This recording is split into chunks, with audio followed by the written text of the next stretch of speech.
All right, what's going on, everyone? Welcome into a Week 7 edition of Parlay with the G's. We're going to be joined today by Trevin O'Kane, Pittsburgh Steelers faithful, coming back on the pod after a few weeks.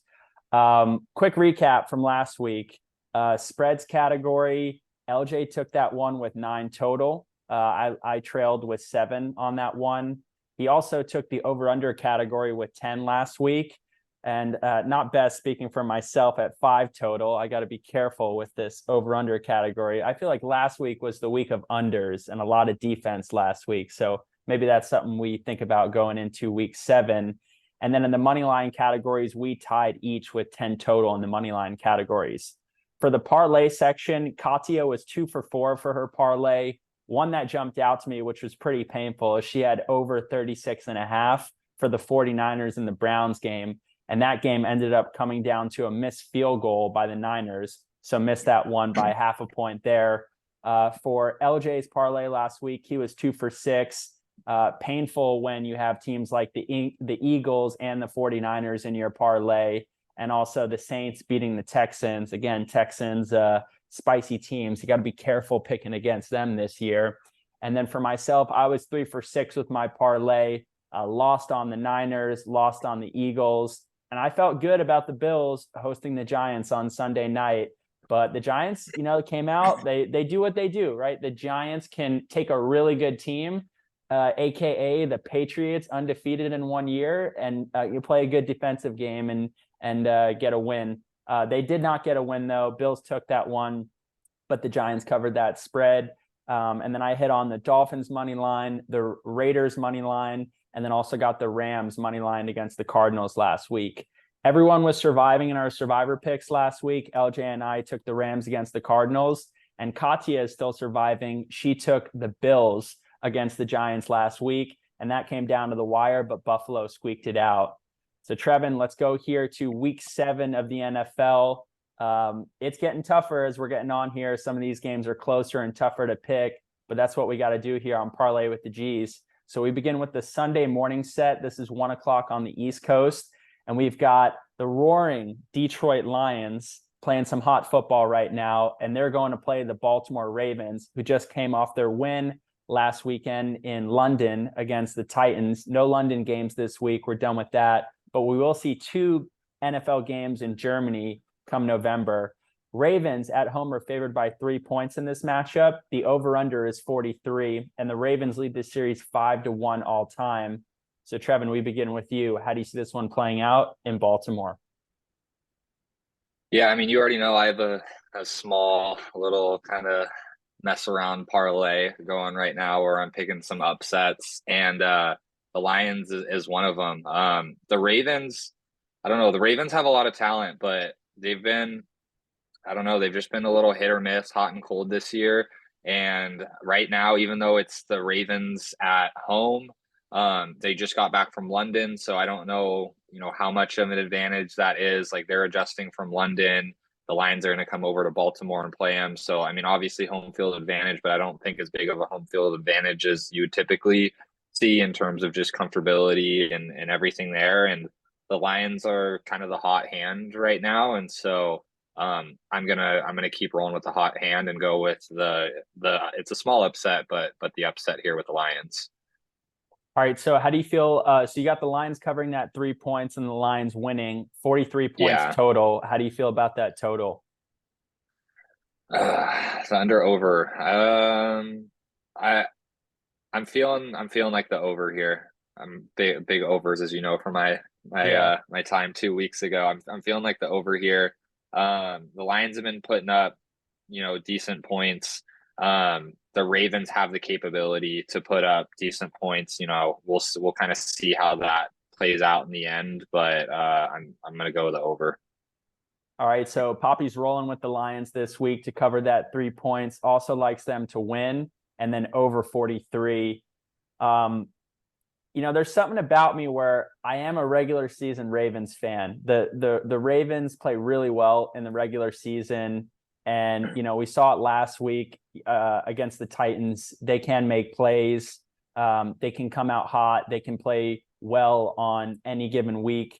And they are capable of having impressive wins. What I'd like to see from them, though, is offense clicking and receivers making plays. Not too worried about their defense. I think we saw that last week. Even though the Titans' offense isn't great, the Ravens have playmakers on the defensive side of the ball. And I think we just need to see a little bit more from their offense clicking. But make no mistake about it, Lamar Jackson is one of the most dangerous players in the NFL. And on any given week, that can buy you a win.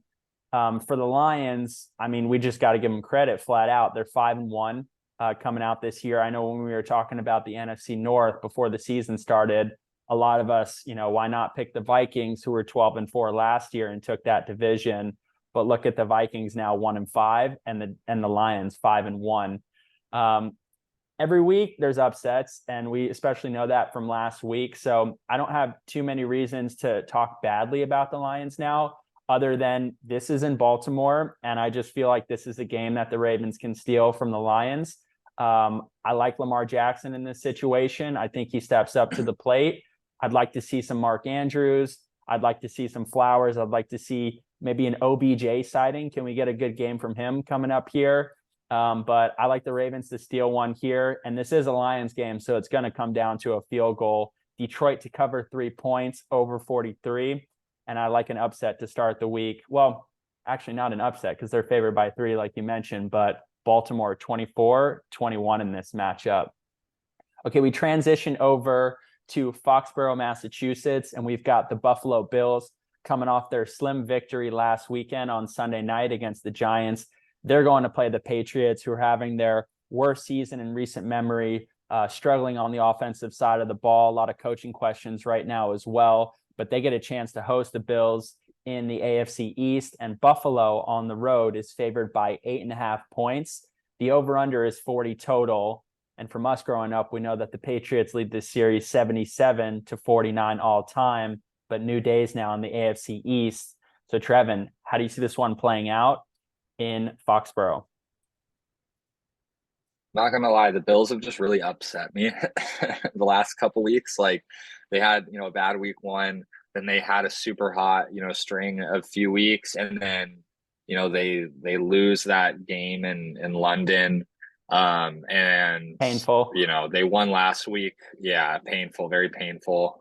They went last week, but they're playing arguably one of the worst teams in the NFL in the New York Giants, and they don't necessarily hand them a big loss either. So I took them at, what is it, 15.5, 14.5 points.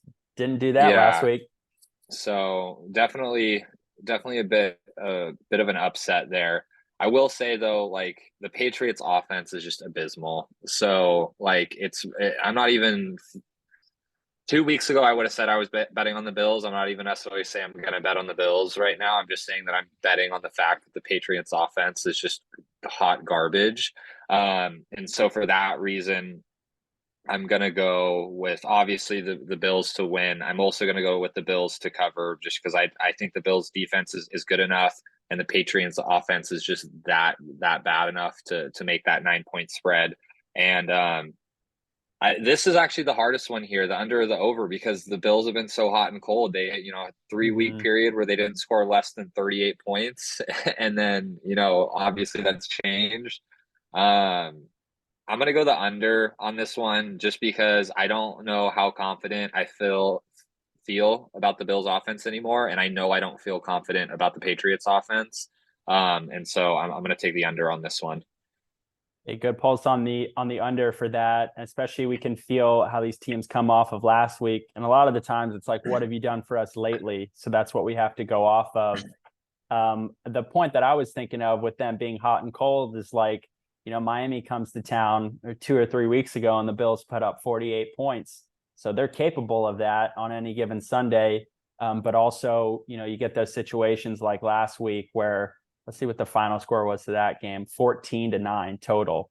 So there you go. Giants coming in there, playing a scrappy game, making them play on your level. That's what the Giants can do to a team. In this matchup, look, I don't have anything to get behind with the Patriots thus far this season. I picked the Raiders to win that game last week for a reason. I think the offense, like you're mentioning, hot garbage, one of the worst offenses in the NFL.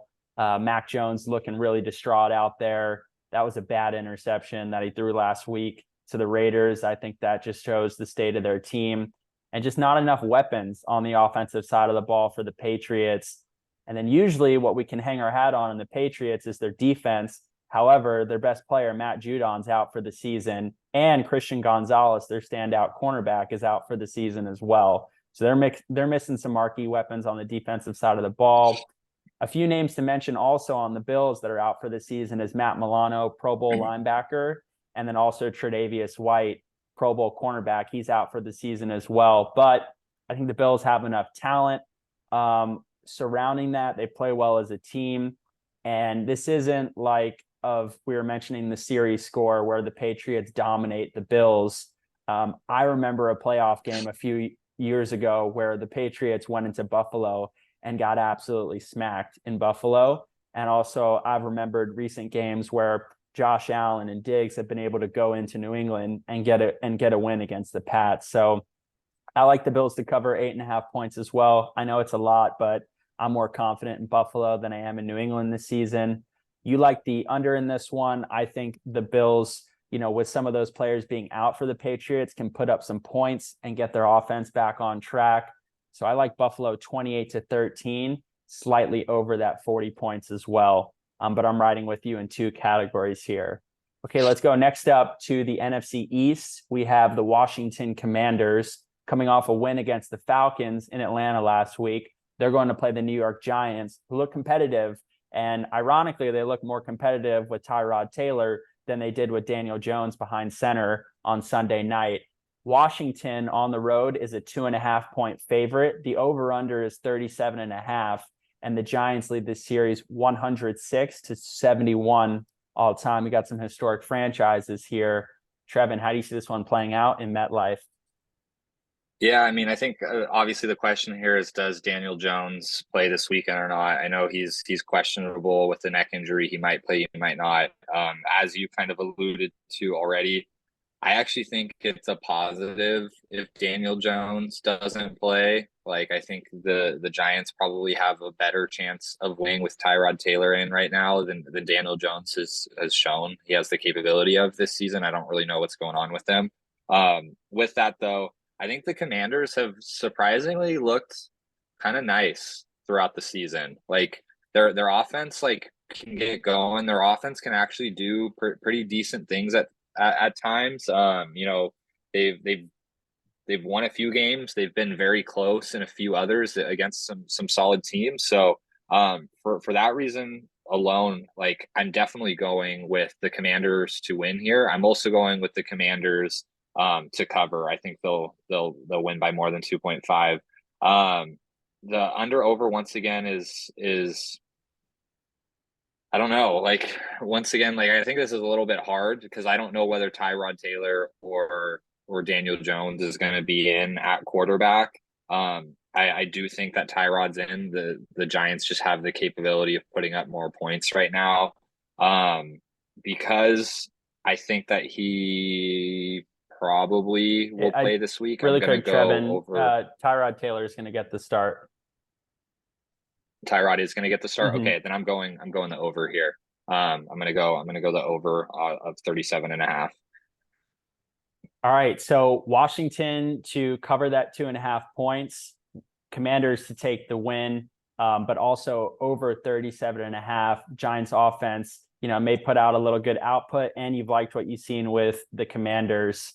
Can we call them the Commandos? They have the longest team name in the NFL, right? I feel like it's just taking too long to say their name, and they need some sort of nickname here. That's just something that comes to my head with this game.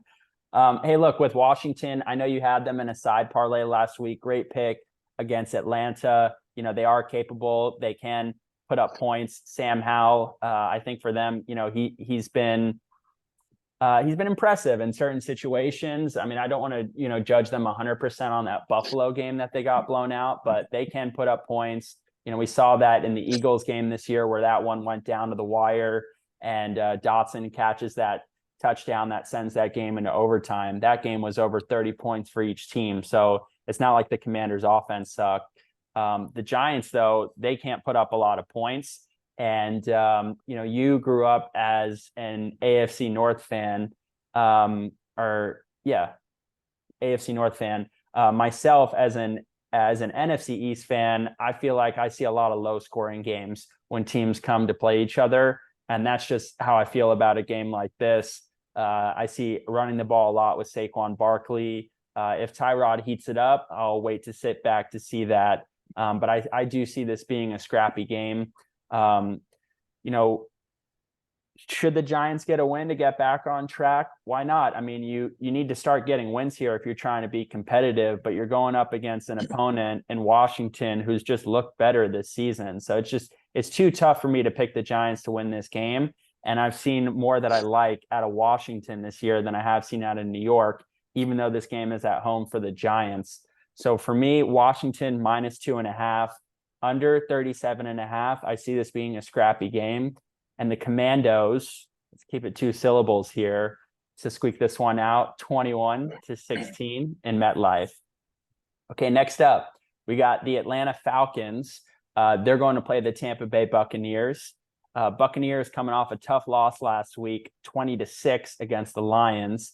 And the Falcons were favorited hosting the Commanders last week, but they took an L at home.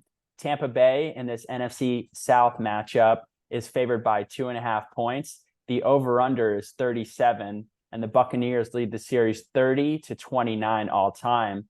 So, Trevin, is this the time that the Falcons can tie up this series? No, I don't think so. I took the Lions over the Bucs last week in one of my parlays, but I honestly didn't feel that great about it when I took it. Obviously, it panned out. It was the right decision, but I think, Baker Mayfield is in one of his cycles right now of playing good. We're in this part of the cycle. Exactly. The underdog mentality, win games that he shouldn't win cycle. Like, does he finally break out of that underdog mentality and actually be able to play good long term? Like, I don't really know, but he's playing good right now. Like, he's playing good. Desmond Ridder is not playing good.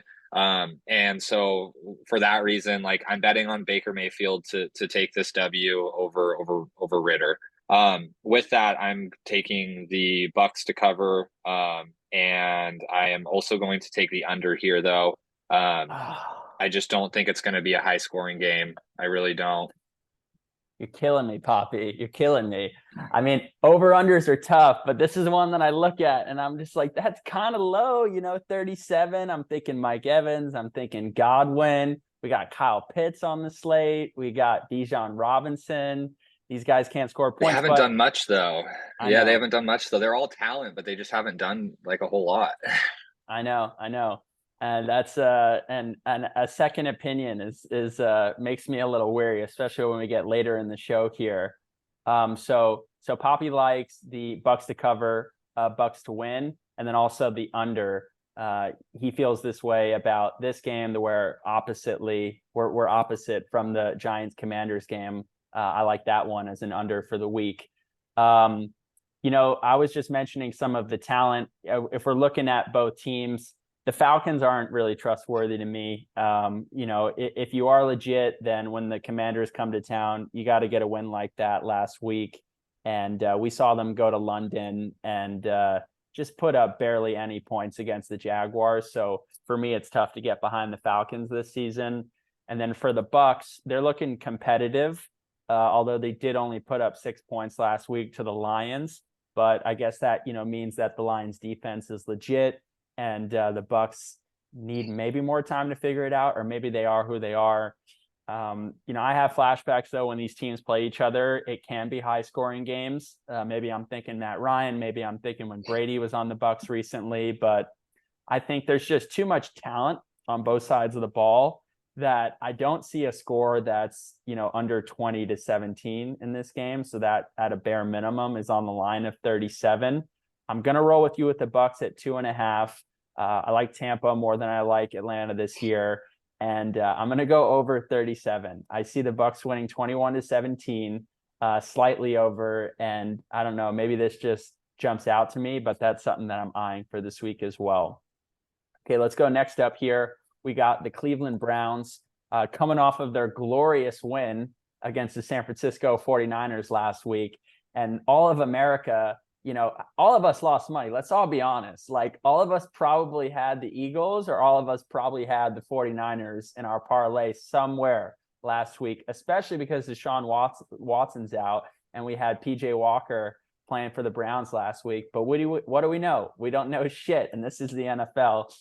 Browns are going to play the Indianapolis Colts, who, unfortunately for them, Anthony Richardson's out for the season. Not happy to hear that. Definitely want to see a young rookie get a shine in the NFL. And Cleveland is 3-point favorite. The over-under is 40.5. The Browns lead the series 18-17 all time. So this is similar to that Falcons Bucs headline we just talked about. But Trevin, do you think the Colts can tie up the series? This is a difficult one. The other thing too is I'm still mad about the 49ers and the Eagles last week. I picked every single game right, except arguably two of the biggest locks of the entire week. I picked every single game right. Would have hit every single one of my parlays. Yeah, would have hit every single one of my parlays. Would have got a huge payout. And like, two of the teams at the beginning of the week that I would have said were the biggest locks just lose it. I can't believe that. But anyway, we gotta hold grudges. Yeah, look, like, I mean, it's backup quarterback versus backup quarterback here. It's really hard to say like who's going to play well and who's not. Like, Gardner Minshew looked good a couple weeks ago. He didn't look that great last week. That was one of his worst games last week in Jacksonville.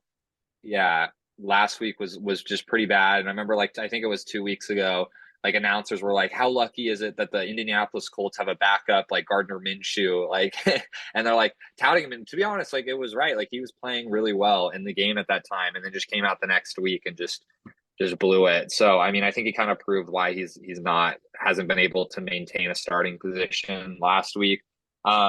With that, like, once again, I'm going to go with the hot hand here. Like, the Browns coming off a big win against the 49ers, which I don't think anybody saw. Yes, there were some injuries, some very key injuries in the 49ers game, but still, I don't think anybody would have ever saw that, even if you had told me that those two players wouldn't be playing last week.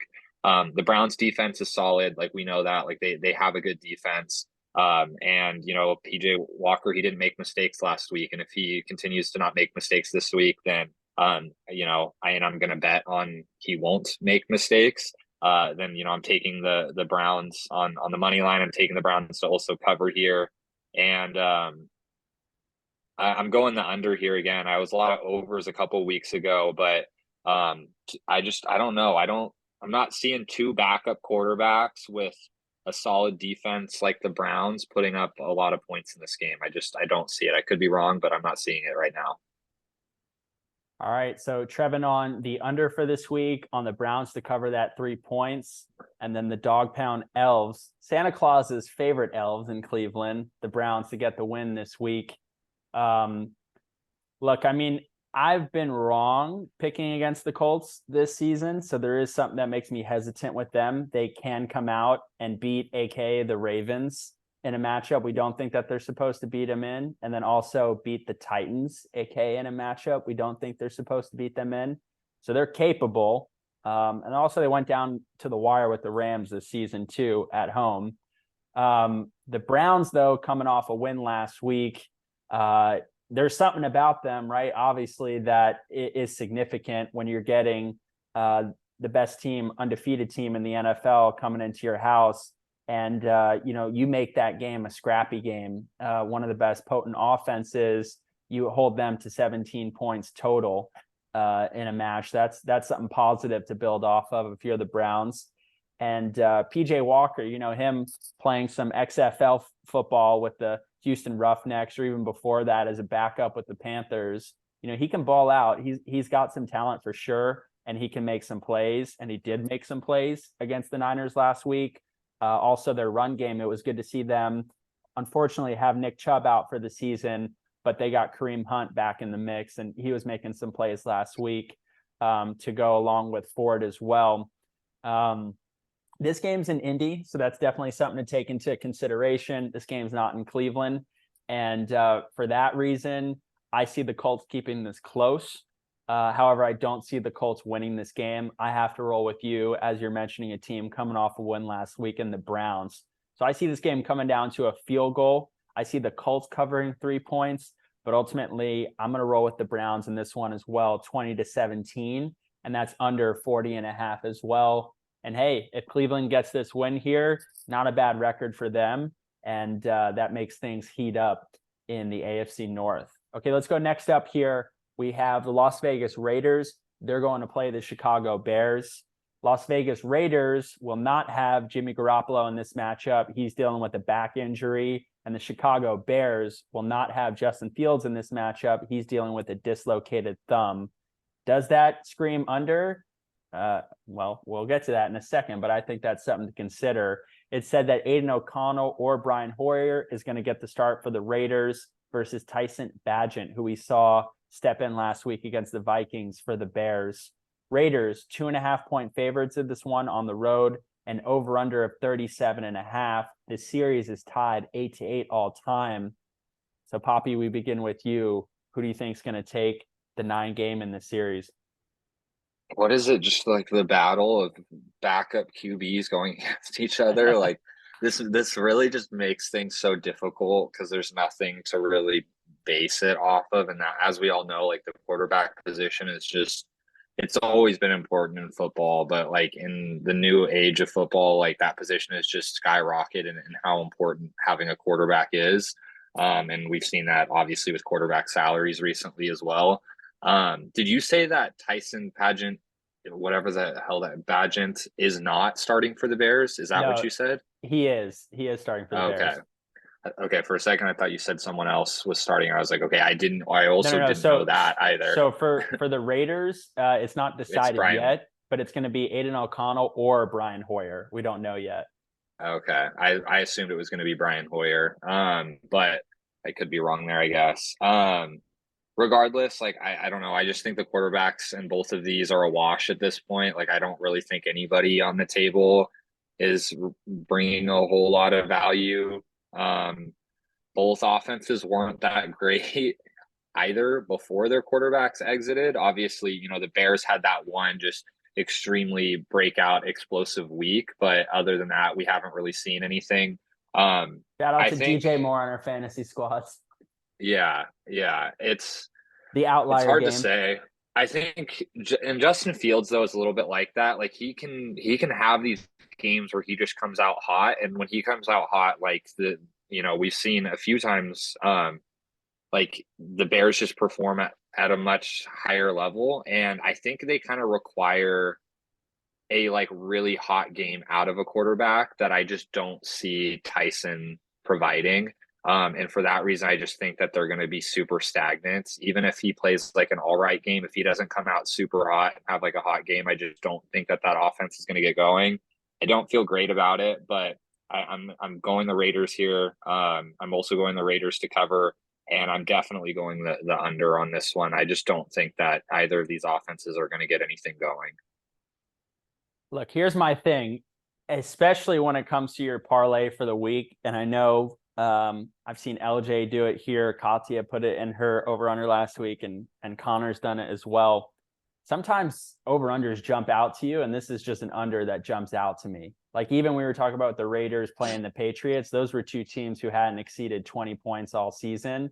So an under 39 is a good pick to make. But I think the first thing that you got to look at in this game is this is backup quarterbacks and this is under City. However, for me, when it comes to a parlay, it's really rough to root for an under if that's part of your parlay, especially if the game goes over. And then that's just like, what the fuck is going on right now? I cannot take an under to be like one of the holy grail things that we need in a parlay for the week. But for this game, I mean, the under is what I look at right away. Aiden O'Connell or Tyson Bagent. I mean, look at the game last week for the Bears. That final score was 19-13. So that's right in under territory for a game like this.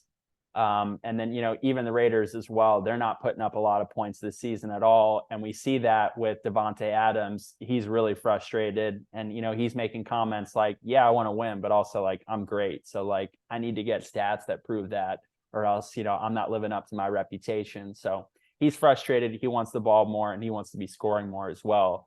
Unfortunately, I'm not going to talk too bad about Jimmy G, but someone's got to get him the ball and someone's got to make plays to deliver it for him and the Raiders. So look, the Bears, I like everything that you said. It takes, a heroic game from Justin Fields for them to be competitive. And he went, nuts against the Commanders in that Thursday night game. We've also seen it last season where he had that stretch. And I remember it was a Dolphins game that they had at home where he was just running out of control, putting up unreal fantasy points. And like they lost, but they put up so many points in the process that's a good game for the Bears. And then historically in the past, when we talk about Chicago Bears, even the year that they made it to the Super Bowl against the Colts in 2006, it's the defense that we hang our hat on for them. And the Bears have been letting up a ton of points this season. So it's not even like Chicago's defense is going to save them in any of these games. The Raiders, Max Crosby, he's the highlight for their team. He can make plays. We saw that last week with the game-winning safety against the Patriots and Mac Jones. So there are some playmakers on the Raiders side of the ball that can get them wins against the Patriots and also get them wins on a Monday night like they had recently against the Packers for the Raiders. Also playmakers on the offensive side of the ball, Josh Jacobs, top dollar. You got Davante Adams, top dollar as well. And we've seen good play out of Jacoby Myers this season as well, too. So I just like the Raiders in this one between both teams. I know they have backups, but if Tyson Bagent is going to come out and get a win, I need to see that first before I bet on him and the Bears as well. So I agree with you, Poppy. Raiders 2.5 points, under 37.5 definitely. And the Raiders to get one in Chicago, 17-13. Okay, we're jumping over to the Sunday afternoon set. This is going to be 4:00 on the East Coast. And we're going to begin with the Pacific game on the West Coast in the Northwest. This is the Arizona Cardinals. And they're going to play the Seattle Seahawks. Seahawks, and credit to you for picking the Bengals last week, coming off a tough one in Cincinnati with the 17-13 loss. And then the Cardinals doing to what we seen them do all season, being competitive, for the first half, keeping it close, but ultimately not being able to produce those into wins, unless you're playing the Cowboys and you have the Cowboys in your survivor that week. Fuck. All right, Seattle in this one, 7.5 point favorites. The over-under is 44.5. The Seahawks lead this series 25-22 all time. So Trevin, how do you see this one playing out in Seattle? I've grown to hate these Arizona Cardinal games because I know that the Cardinals should be bad. In a way, they kind of are bad, but in a way, they're also like kind of not bad. Like they always seem to like who they're are not they? like winning games. Yeah, they're not Can't you just necessarily be winning someone games. that we know who you are? Yeah, they're not necessarily winning games, like unless you're the Cowboys. I don't know. Maybe are the Cardinals the new Chargers? Like, do they just like decide to play to like the exact level of the team that they play, and Yeah. they show greatness, but then they just like lose, like they just lose last minute or lose by a small amount of points, and then of course in the standard Chargers fashion win the games that they're not supposed to win, like outright, like against the Cowboys or something. Like I don't know, maybe the Cardinals will dethrone the Chargers for that. But Monday night was classic with that, Chargers. I love that one. yeah, that was classic Charger. So I don't know, maybe the Chargers will have to let off the gas for the Cardinals to catch up there. Maybe they can just be like the Walmart Chargers. But with that in mind, like I'm gonna go to the Seahawks are gonna win here just because of the history of the Cardinals throughout the season. I will also say though that I think I'm going the Cardinals to cover just because they have shown that they can scheme up some interesting things, especially defensively. They've been rather creative throughout the year. And they've been able to keep games close, or in one instance even win a game that like nobody thought that they were going to do. Going into the season, I thought the Arizona Cardinals were very likely to be the worst team in the NFL. and they're not great, but they're definitely, I would not say that they're the worst team Mm-mm. in the NFL by any means, which is very surprising looking at, their roster right now, to be honest, and their coaching staff changes recently. But with that, I'm going the Seahawks to win here. I'm going the Cardinals to cover, and I once again, I don't like these over unders. I'm just going to go the over on this one. I don't think I think that the offenses will get some get their weapons going a bit. I think the Cardinals will play good enough to keep the game close, and for that reason, I think because the Cardinals keep it close, they push the over. All right, so Cardinals to cover in this one. Seahawks to get the win, though. They've proven that they're capable of that this season. But the Cardinals are competitive, so 7.5 points is too much. And then over, maybe it's some defensive points for the Cardinals or a good scheme up on the offense. But this game going over 44.5. Hey, look, Kyler Murray was seen back at practice. Maybe that's the saving grace that the Cardinals need to actually win some of these games and get them over the hump. But I agree with you. Like, I feel like if you feel like a pulse on these teams throughout the season, the Cardinals have been competitive in a lot of their games. I don't know, what they're getting up for, but they are getting up for all their games. They play really hard for their new coach coming over from the Eagles, and they have been competitive. So we need to acknowledge that, especially when it comes to a 7.5 point spread. The Seahawks haven't blown out any teams this year. The only blowout win that they had was against the Giants. So the Seahawks are keeping a lot of games close, and they're not being like marquee Pro Bowl level that we can see them have potential for. And I feel like their offense has not hit their stride yet this season. I remember a game last year where the Seahawks win in Detroit against the Lions, and they put up, 39 points or over 40 points in the process. So we've seen really good Geno Smith, and we've seen really good offense from them, but we have not seen them light up the scoreboard. And when they go to Cincinnati last week, I know a lot of podcasts that I was listening to love the over for a game like that in Cincinnati, but the Seahawks put up 13 points last week. So we need to see more from their offense. And I've also mentioned, I feel like the Bengals defense is sneaky underrated as well with some of the playmakers that they have. There's not enough in the Cardinals for me to pick them to win this game, but it is possible. This is the NFL, and it is possible, and this is a divisional matchup. So there is something for me that's hesitant about the Seahawks. I do feel like they have flaws, and I do feel like they could get got in a game like this. So I'm not sure I would eye them in a parlay for the week. But I do like Arizona to cover the 7.5 points as well, based on the pulse that we're talking about for each team. I'll actually take the under 44.5. As I was mentioning, Seattle only put up 13 points last week. And if we look at the Cardinals last week, they put up 9 points total in a dome in SoFi. So I like the Seahawks 24-20 in this matchup, and we'll be on different sides of the island for that over under. All right, here we go. We got the Steel City, Pittsburgh, Pennsylvania, but now you get to come over to the West Coast in some palm trees and sunshine, going to play the Los Angeles Rams. The Rams in this matchup, they're 3-point favorites. The over-under is 43.5, and the Rams lead the series 15-10 all time. We did not see the Steelers play last week. They had a bye, so they've had some time to rest up.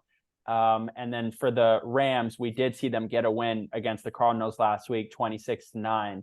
So, Poppy, we begin with you. You got a good pulse on your team. How do you see this one playing out in LA? Well, first off, this absolutely blows my mind that the over-under is a 43.5 on a Steelers game. So I'm actually going to start with that. I'm going the under here. I don't see that. Like, I just don't see 43.5 out of a Steelers game at all.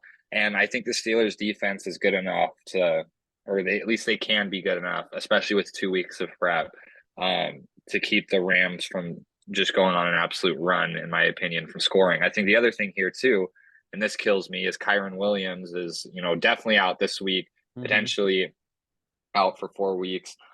Super pissed about that. Have him on my fantasy team. That was one of those like later round people that was potentially a fantasy football winner with his performance. And And, to lose him is pretty impactful. and he Upside is, he shows you why they did away with Cam Akers. They didn't need him anymore. no, not at all. Upside isn't, Cup is back, so that helps the passing game. But the best thing to help a passing game is a good running game, and I don't know that whoever they put in behind Kyron at this point is going to be able to deliver that type of performance. Um, I hate to say it, but I'm definitely going the under. I am going the Rams to win here. And I think I also have to go for the Rams to cover. It's not a divisional game. So, I mean, if the Steelers win, like I said, it'll be the same thing as always. It'll be with their defense, but they tend to not show up to these these non-divisional games. They show up to these divisional games Right. like they're playing the Rams. There's no rivalry between the Steelers and the Rams. I don't think that they're going to have that burning desire to come out and play hard like they would against like the Patriots, the Browns, the Ravens. I just don't think that fire is going to be there, and for that reason, unfortunately, I have to bet against my team this week in both the spread and obviously to win the game. All right, whose house? Rams' house. Trevin got to concede his team and the Steelers. Take the Rams to win this one. Also take the Rams to cover that 3 points. But the under is something that jumps out. Classic, right? AFC North. I take the Ravens the week that you came on the podcast to beat the Steelers, and no, it's an AFC North matchup, and that just the Steelers are going to beat the Browns this year on Monday night, and they're going to beat the Ravens in a blackjack score 17-10 with a walk-off Pickens touchdown there.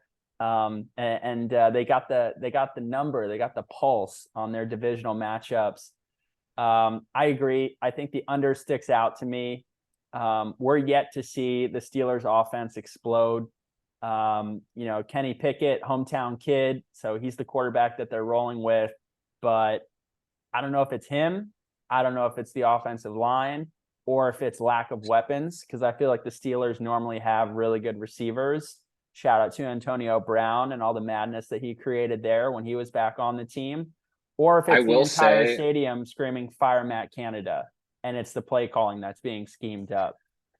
I will say, their offensive talent isn't what it's been in the last couple of years, but I think Pickens is and I don't think anybody doesn't think Pickens is good, but I think Pickens, because of the offensive situation over there, is untapped potential. I think you put him on a team with a better offense, I think that guy's kind of going off. He shows that he's a playmaker. He shows that he's an absolute ball hawk. That guy, you put the ball up in his area, he's coming down with it. So I don't necessarily want to put it completely on the offensive weapons, because I think they at least have one there that has a pretty high ceiling. Matt Canada, though, that's the good call out. I don't know what's good with that guy. He's got to be the most hated offensive coordinator in the league. I'm sure you've seen the memes of Kenny Pickett calling an audible to for that touchdown that won the game, where Canada had called a run play, and Canada doesn't celebrate at all in the press box while everyone else is celebrating, and the speculation is because he realized that his play calling is so bad, and an audible out of his play call is what got them a win, and that's the reason he didn't celebrate. Bad. Obviously, speculation. You can't say that that's for sure why he wasn't celebrating. Right. But given the history and all the background behind it, it seems very likely that may have been the reason. Damn, yeah, that's tough too. I mean, especially that's your squad, right? And you're a part of it. So by any means, you got to get hyped for your teammates. Even if you're a backup with someone playing ahead of you, if the team wins, that's something that you got to be on board for, regard to personal shine. In a matchup like this, I mean, the Steelers, they can be tricky, and I've caught the wrong end of that bullet. But I've bet on the Steelers in Houston this year. And I'm thinking in the AFC, that's a game that they got to win. And the Texans come out 30-6 against them. Rams, they showed you where they stand in the NFC. I think when the Eagles came to town and the Eagles handled them 24-13. So they're not all the way there on the top, but the Rams have looked good. You know, they put up 26 points last week in a win against the Cardinals. They got that win walk-off in Indianapolis against the Colts. They've been competitive in most of their games. They haven't gotten blown out. We're talking about a team that won the Super Bowl, 2 years ago. So there's something within there. There are some factors, Matt Stafford, Sean McVay, and Aaron Donald as well, that you can get excited about. But I like the Steelers to cover 3 points. I feel like with the bye that they've come off with, they've had time to rest up. As you're mentioning, they can scheme. I think they do keep this game close. I don't think the Rams are exceptionally better than the Steelers are this season. I also like the under 43.5 as well. As we're mentioning, the Steelers haven't lit up the scoreboard yet this year. So I think this game is going to be close, but I cannot pick them to beat the Rams yet. So field goal game to come down 20-17. Rams take the win, but won't be betting on this this week. And if the Steelers win, I'll be happy for Poppy and the squad to get a dub in LA. All right, let's go next up here. LA Chargers. They're going to play the Kansas City Chiefs. Chiefs have had ample time to rest coming off a Thursday night win last week against the Broncos, and the Chargers coming off of a glorious loss to the Cowboys on Monday night. Shout out to that one Chargers fan in the stands. We love you. Chiefs, 5.5-point favorites in this one at home with an over-under of 48. The Chiefs lead this series 67-58 all time. So, Trevin, we begin with you. How do you see this one playing out in Arrowhead? I mean, I can't bet on the Chargers to win, especially against the Chiefs. Even if the Chiefs don't look like maybe the same Chiefs of the last couple of years, you just have to go with the Chiefs here. I'm going to skip the spread for a second, and I'm going to go to the over-under.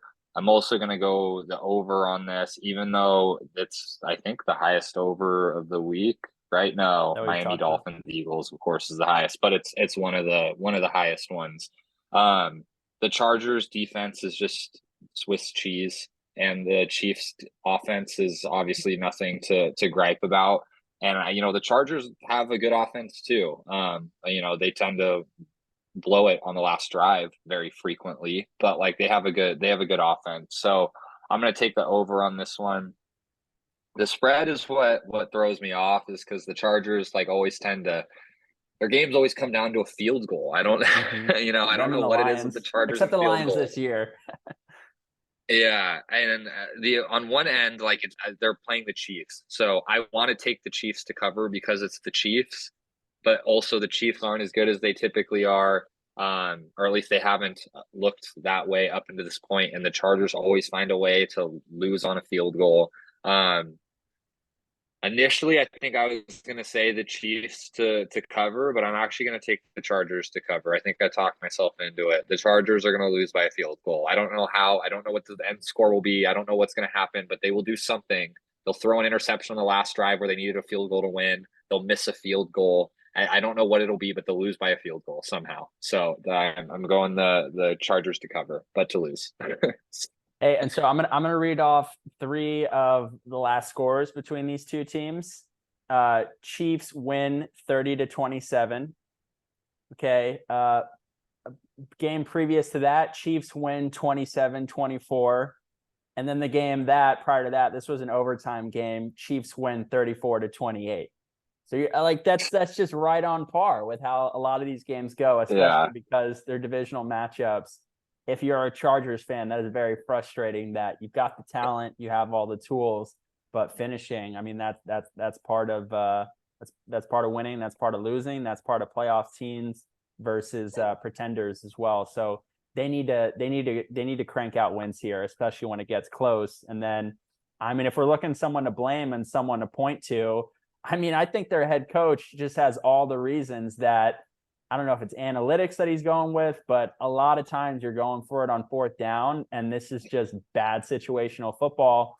Same thing as Josh McDaniels for the Raiders as well, just putting your team in bad situations. Sometimes you got to punt the ball away and make the entire team go down the length of the field. That'll put you in a better position than giving them the ball, aka the Minnesota Vikings this season on the 20-yard line with goal to go. while you have a lead. And they did it to the Raiders with that game in SoFi too, with O'Connell in there. Chiefs are the Chiefs.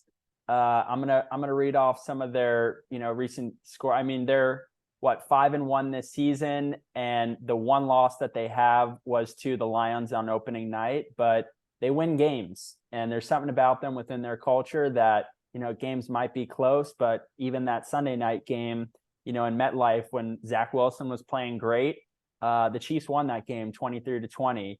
Or, recently when they played in Minnesota, they got the win there. Or even last week against the Broncos, the Broncos played better than we've seen and kept it close. The Chiefs got the win there. So the Chiefs know how to win football games. I trust them more than I trust the Chargers. Chiefs money line, first thought that comes to my head. We did see a lot of unders last week. And I did just watch the Chargers put up 17 points on Monday night. So I'm going to go under 48 points for this matchup. Also, the Chiefs, won against the Broncos 19-8 last week. So I know it's Patrick Mahomes and I know it's Justin Herbert, but I'll take under 48 as well. And then Chiefs to cover 5.5 points. I know the Chargers do keep games close, but I feel safer riding Mahomes in Arrowhead here. So Chiefs to win 27-20, and that puts us on different sides of the island. Okay, next up here, we have the Green Bay Packers. They had a bye last week, so we didn't get to see them play, but that's good news for them that they got some rest, especially for players like Aaron Jones. They're going to play the Denver Broncos, coming off a tough loss to the Chiefs on Thursday night. Packers on the road are 1-point favorites. The over-under is 45, and the series is tied 7-7 all time. So, Trevin, who do you see getting the 8th win here in Denver? Once again, like a lot of weird matchups this week. I'm betting against the Broncos as opposed to betting for the Packers, I guess is what I would say here.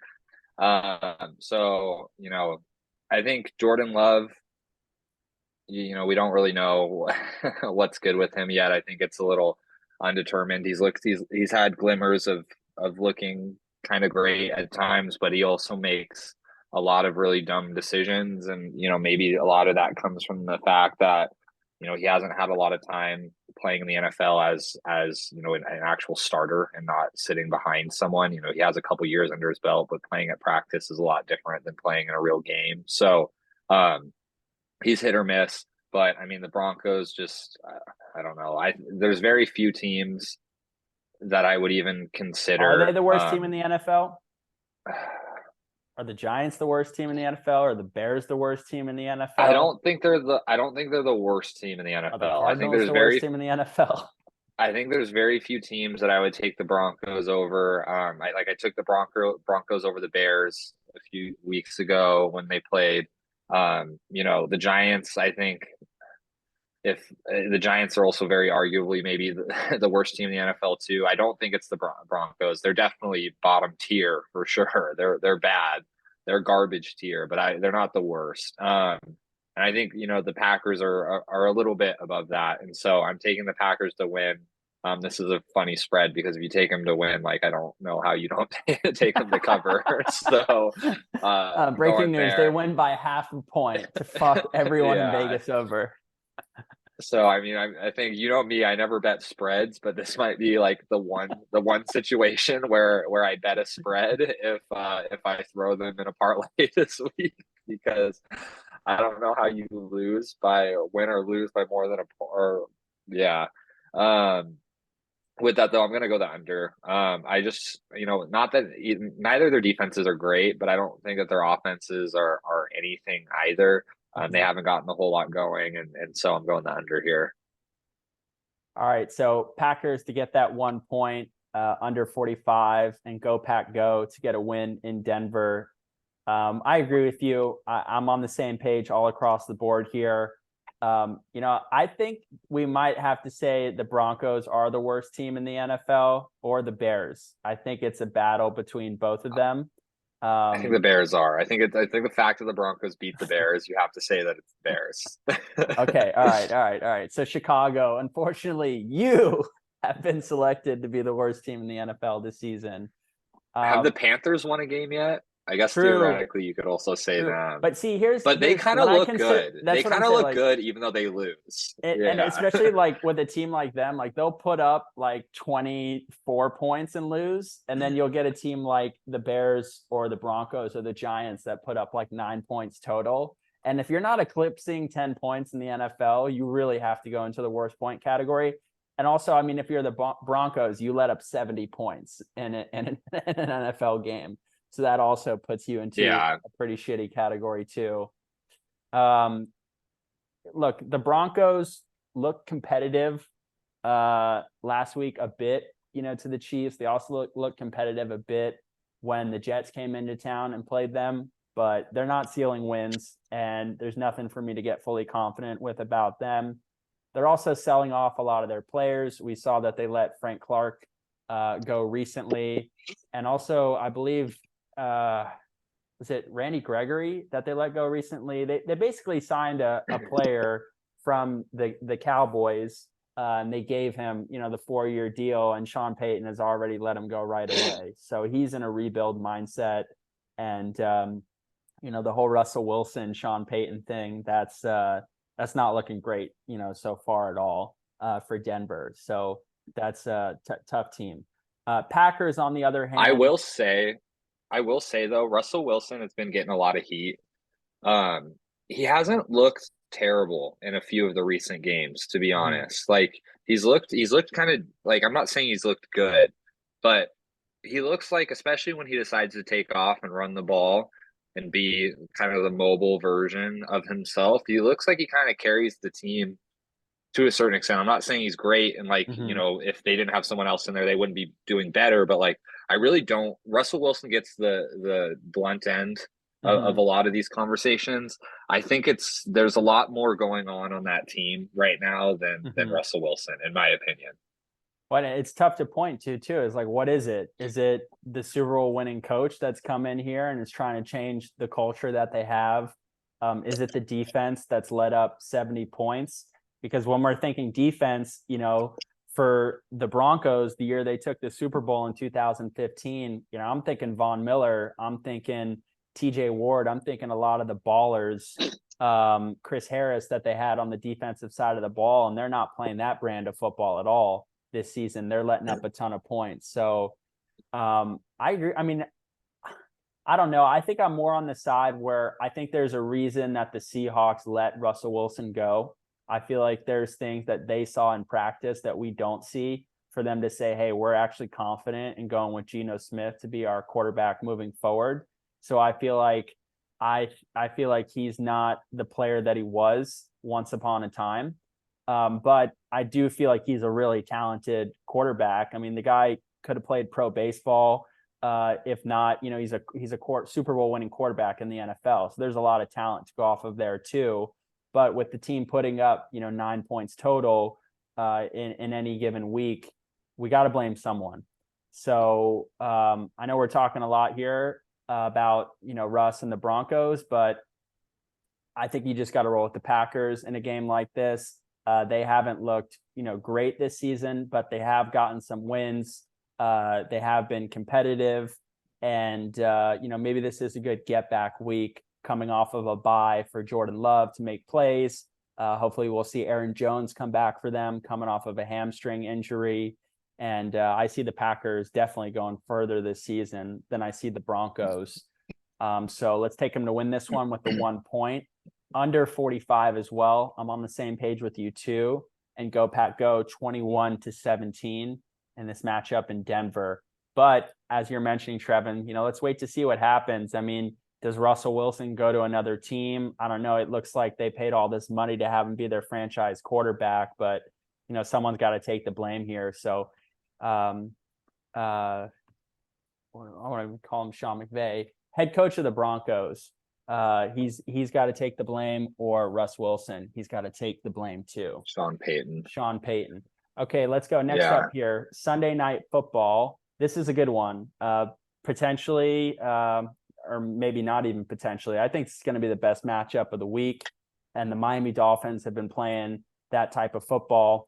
They're going to play the Philadelphia Eagles, coming off of a Super Bowl last season as a runner-up. Philadelphia is 2.5 points favorited at home in this matchup. The over-under is 51.5. The Dolphins have shown us that they can go over 40 points.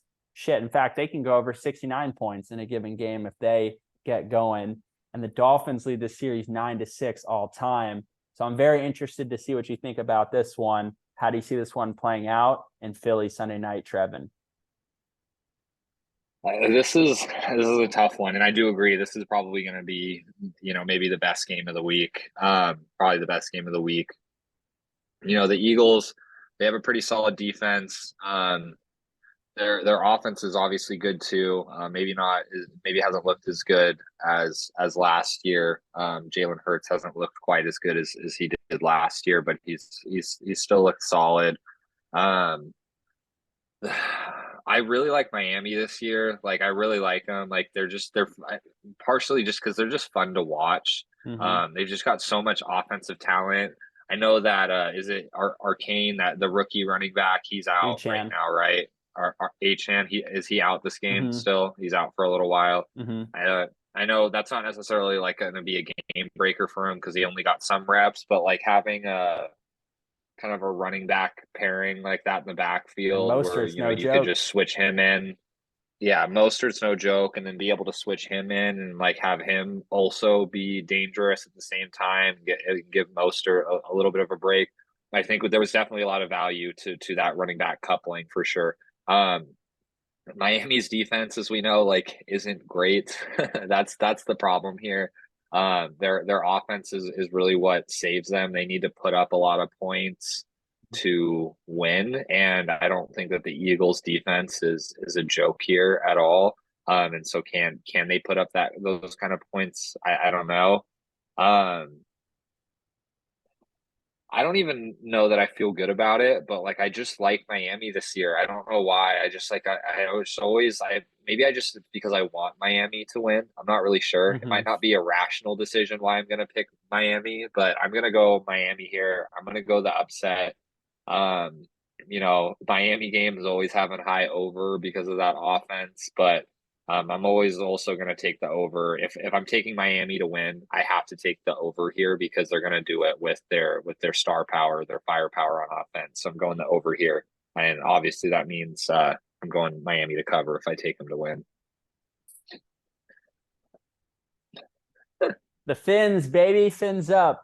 And I love that. And I feel the same way this week as far as the rooting goes. As a Cowboys fan, we hate the Eagles. So the Dolphins have to do a little bit of dirty work for us this season. So especially when we go into that Philadelphia game, that's probably going to be on a Sunday night. That's usually when we play them early in the season. That'll keep our records close so we can jump them.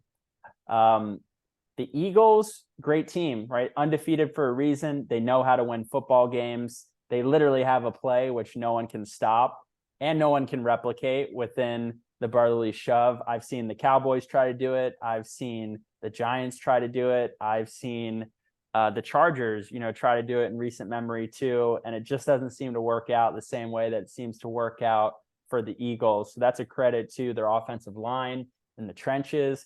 It's also a credit to their quarterback who squats over 600 pounds in Jalen Hurts, and credit to their running game too, which is fairly lethal. Eagles making some moves this week, picking up Julio Jones out of I think he was retired, picking him up out of there. Hopefully, he can complement them in red zone situations as we get later on in the season. And you've also got AJ Brown and Devontae Smith to go with that. And on top, you've got He can Goddard. stay healthy. Mm-hmm. And on top of that, you got Goddard at the tight end spot. Hey, look, there's something special about the Dolphins, though, this season.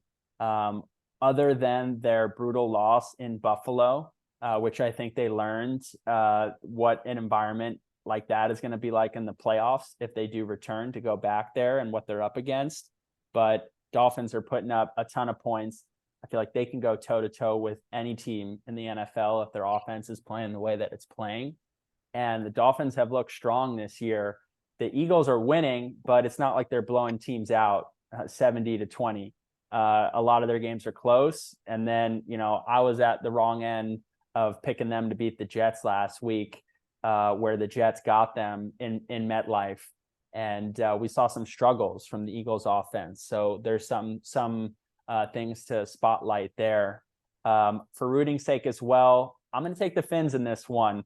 Let's get a win, Miami. It's a tough environment to go into on a Sunday night. We also have two Alabama quarterbacks with Jalen Hurts and Tua getting to play against each other. So I'm sure this will be a fun one for them. Miami to cover 2.5 points. Under 51.5, actually. I see a score of 27-24, an exciting win, but that's a 0.5 point under. And Fins up, baby, to get this one this week. All right, let's go next up here. Monday Night Football. This is going to be 8:30 on the East Coast. We have the San Francisco 49ers coming off that tough loss last week to the Browns in Cleveland. They're going to play the Minnesota Vikings, who just got a win against the Bears last week. However, they're seeing some struggles, especially with their best player, Justin Jefferson, being on IR here for a bit. San Francisco on the road on Monday night is 7-point favorites. The over-under is 44, and the Niners lead the series 25-23 all time. So, Trevin, how do you see this one playing out in Minnesota? I hate this game because I don't know if Debo or CMC are going to play. Like, it's still, I mean, CMC looks like he is probably trending towards playing, at least from the recent reports that I've seen. I know it said that encouraging day to day. You never really know what this means. But I think he's probably, yeah. But I guess the MRI was looking okay-ish, or was encouraging, in the words of Kyle Shanahan. So it looks like he's trending towards playing, but we really don't know. And obviously, like, I don't want to say he's injury prone per se, but he has a history of injuries for sure. And the 49ers need him for the long haul if they want to continue to do great things. And so I could see them holding him out even if he is good to go. So that makes me a little bit nervous. Debo Samuel looks, might be trending to play, but I would say is probably in a bit of a worse situation than Christian McCaffrey in terms of probabilities of playing this Sunday. Without both of those weapons, that really changes the 49ers, just whole outlook. Mm-hmm. A lot of their offense is based around those two very, very dynamic players. I know Brock Purdy got a lot of heat last week for, he loses his two players and they start making comparisons to all these terrible quarterbacks and everything. Yes, like he didn't look as great as he would have had they both been in. But he also drove him down there at the end there. I think that would kind of, like, someone had to put him in field goal range. That's what I was going to say. And like, he if was he making did plays. Yeah, that's what I was going to say. Like, he did, like, if he looked just as good, then that would kind of invalidate the powerhouses of these two players to a certain extent. So I think it's a little bit ridiculous to think that two impact players like this can go out in the same game, who you would game plan. Not only they just didn't play, you would game plan for them to be in the game. And now your entire game plan that centers around these two players, like, aren't there. And now your game plan's probably blown up at that point, because like you're having to completely change like what you had planned to do the entire game. So I think there was an aspect of that. He did drive him down. He got him in field goal range. They should have won that game. They didn't. The 49ers are usually a lock. They will not be going in my main parlay this week. This is the first time that they will not go in my main parlay. I'm leaving them out. I do think the 49ers will win. I'm going to go that they're going to cover, just because the odds of them playing well / the odds of potentially Christian McCaffrey or Debo Samuel or both of them being back, like, are there. And so I'm also going to go to cover there. The Vikings also haven't looked like the Vikings of last year. They've made a lot of mistakes, especially in the red zone. But at the same time, like, the Vikings have shown like their offense can be dangerous. Like, you get rid of those red zone fumbles, interceptions, things. Like, they've looked really good outside of that. They've just like had these moments that have just disrupted their entire game. So I think they're potentially dangerous. But I'm still going the 49ers to win, the 49ers to cover, and I'm going to go the over here as well. All right, over 44. Niners gang comes into Minnesota and gets a win there. Vikings 12-4 last season. If they lose this one, that's 2 wins on the season out of 7 weeks. So trending in a completely different direction for Minnesota. And I think it's funny. I think like with all the overreacting that we have in the NFL, if the Niners kicker kicks that in and they beat the Browns, then the Brock Purdy hype is gonna, still be up. But he misses the kick, and all of a sudden now we got to just point to him having like a shitty game, and he's the reason that they lost. It's just wins and losses determined. All of a sudden we all want to look at all these stats differently. I've liked what I've seen with him though, and I'm speaking as a Cowboys fan, but he played really good against the boys in that Sunday night game. They put up 42 points, so like someone's got to make those throws, and he's dealing it up. He's playing, good opponents. They're in pressured situations. Yeah, he has a lot of talent on his team, but I think we need to give him credit. We're also looking at the Niners defense, who are they the best defense in the NFL? I can make an argument for that. If I'm talking about Bosa, if I'm talking about Fred Warner, Greenlaw, and I like the reincarnation of Troy Polamalu that they got there in the safety position. He's playing great as well. And, for the Vikings, maybe last year, I think this game could have been more competitive, but not the Vikings of this year, especially with their best player, Justin Jefferson, being out. I haven't seen a lot of production from Madison stepping into the role, trying to be the new Dalvin Cook. And their defense has been letting up points this season. Although they can make plays, we've seen Harrison Smith make some plays against the Panthers. Even last, week, we saw them make plays against the Bears, but those are 2 pretty weak recent opponents that they have. And it's just a whole new monster coming in to play you on Monday night. So even with, maybe some of these weapons being out for the Niners, I like that defense against Minnesota's offense. And I like their ability to be able to run the ball against the Vikings from the Niners offensive perspective. So as far as safety goes, -7, feel more safe about that. I agree with the over 44. I feel like the Niners offense can put up points, especially in a dome environment on a Monday night in Minnesota. And I like San Francisco to win this one 28-17 on Monday night. Okay, here we go.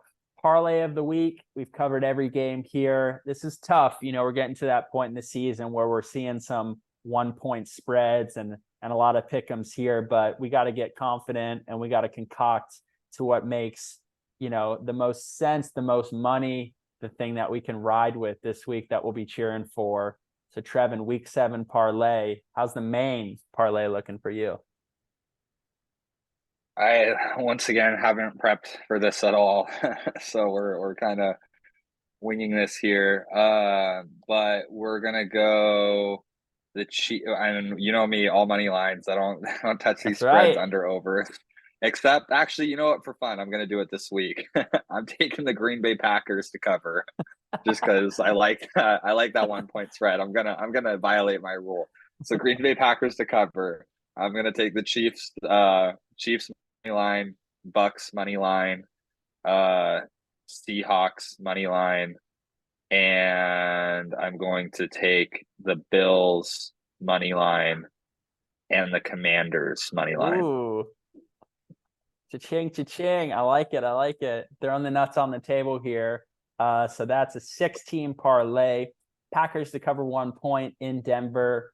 Chiefs money line. Chargers are coming to town. No problem for Patrick Mahomes and Chiefs Nation. Bucs hosted the Lions last week, didn't get the win, but when the Dirty Birds come down to town, they're going to get that win against the Falcons. The Seahawks hosting the other Birds coming from Phoenix, the Cardinals. They'll take care of business in Seattle. The Bills money line in Foxborough. They've gone to Foxborough in recent history and gotten a win. Why not do it again on Sunday? And then the Commanders, 2 syllables. They are going to go into MetLife and get a dub against the Giants. All right, 6-team parlay for Trevin and a 1-point spread to cover here. All right, for my parlay this week, honestly, going through this, there was only 4 things that I could click and just feel good about. But as far as the payout goes, I got to throw one thing in there as well, which is why I wasn't feeling good when we were talking about the Bucs Falcons game and the score that you had for that. But I'm going to start off with the Bills money line. I'm on the same page with you. I think they're just, better team than the Patriots. We got to throw them in the parlay this week.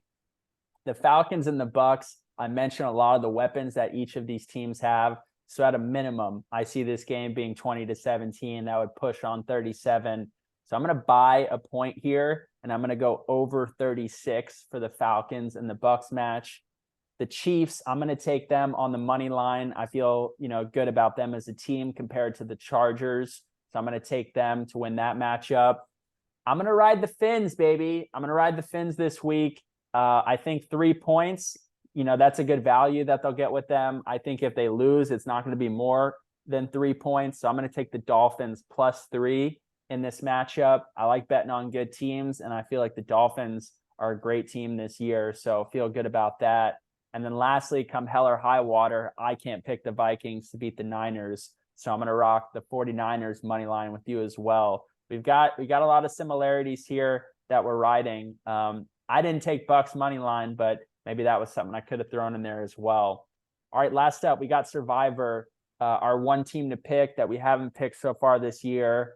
I wish I could be here in week 7 riding a Survivor League, but unfortunately the Cowboys let me down. Trevin, who's your week 7 Survivor? I like to kind of not pick the easy ones. I know that's not necessarily the best Survivor strategy, but I'd like to keep my good teams for the end of the season when I feel like I need them. And so this week, I think I like the Commanders Giants matchup. I don't know when else I would choose the Commanders confidently throughout the rest of the season, and I think the Giants matchup gives me a little bit more of that confidence, and so I'm going to use my pick on the Commanders this week. I like that external confidence. I was listening to the podcast that I sent you this week, and both of the analysts have the Giants winning that game. They think it's time for the Giants to get the win, but I disagree. I'm with you. I think the Commanders are a better team, so I have it written down here. I have 3 Survivor picks to consider. The Bills against the Patriots, but I would have already played the Bills this season. I have the Commanders as my second team. I agree with you. I think they're better than the Giants, so ride them this week. And then if not the Commanders, the Bucs against the Falcons. 2 teeter teams, but I like Tampa Bay more than Atlanta. So for myself, I would probably ride the Commanders as well for a week 7 Survivor pick. All right, that's it. Happy Friday. We covered everything on the slate here for Parlay with the G's. You got our main parlays for this week. Trevin, thank you so much for taking the time to join. And we got the Steel City in LA this week. So let's see if we can get some upset action going. Later, everyone.